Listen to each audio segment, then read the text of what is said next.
పెట్టుకుని ఇప్పుడు సడన్ గా తీసేస్తే వీళ్ళంతా ఎక్కడ పోవాలి?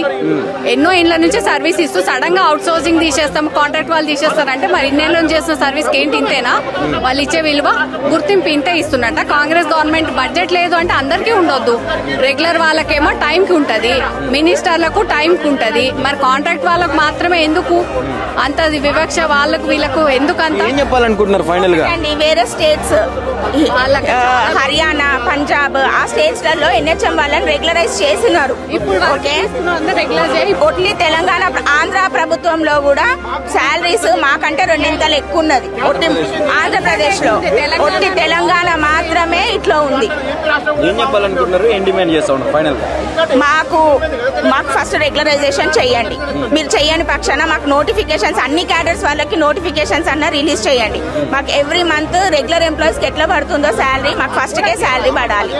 అండ్ మా ఇంక్రిమెంట్ కావాలండి, ఖచ్చితంగా మాకు ఇంక్రిమెంట్ కావాలి. లాయల్టీ బోనస్ కూడా మాకు కావాలి.